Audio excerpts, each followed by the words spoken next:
جب مسلمان کی بیٹی بے حیائی کی طرف چل پڑے اور نوجوان بے حیائی کی طرف چل پڑے تو اللہ کی رحمت سب سے زیادہ عذاب قوم لوط پر آیا کہ وہ بے حیائی میں ساری باؤنڈریز کراس کر گئے تھے، تو اللہ تعالیٰ نے ان پر 5 عذاب بھیجے. 5 کسی قوم پہ 5 عذاب نہیں آئے، ایک ہی عذاب آتا تھا، ان پر 5 عذاب آئے. تو تیسری بات میرے نبی نے فرمائی ہے کہ حیا والے بنو، حیا والے بنو. لیکن میری نسل ہے، مجھ سے خان صاحب نے بات کی تھی پہلی دفعہ کہ میں چاہتا ہوں کہ میری یوتھ اللہ کے نبی کے ساتھ جڑے، چونکہ جو ہمارے کالج ہیں، ہماری یونیورسٹیز ہیں، ہمارے خاص طور پر جو یہ پرائیویٹ سکولز ہیں، یہ امت کو، نوجوانوں کو اللہ رسول سے کاٹ رہے ہیں.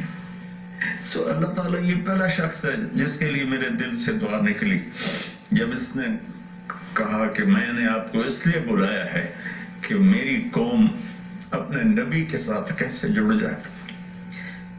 میں کیا بتاؤں، جب تک اس بے حیائی کو نہیں ہم روکتے، اور کوئی روک نہیں سکتا ہے، اندر سے نیت نہ ہو. سرنڈ ماڈل اسکول میں میں نے میٹرک کیا ہے، ہمارے ایک وارڈن، میں ہاسٹل میں رہتا تھا، وہ آ گئے، نمازی تھے، انہوں نے نماز کی سختی کر دی، ہم بے وضو جا کے کھڑے ہو کر نماز پڑھ لیتے تھے، بے وضو. کیونکہ ڈنڈا انسان کو انسان نہیں بناتا ہے جب تک انسان اپنے من میں ڈوب کر پا جا سراغ زندگی. تو اگر میرا نہیں بنتا نہ بن، اپنا تو بن. یہ تو اپنے اندر دل دریا سمندروں ڈوبے کون دلان دیا جانے ہو، وچے بیڑے وچے جھیڑے وچے ونج مہانے ہو. میری قوم جھوٹ چھوڑ دے، میری قوم بددیانتی چھوڑ دے، میری قوم بے حیائی چھوڑ دے. وعفت فی تہمت، آخری بات میرے نبی نے کہا رزق حلال کھاؤ، رزق حلال کھاؤ.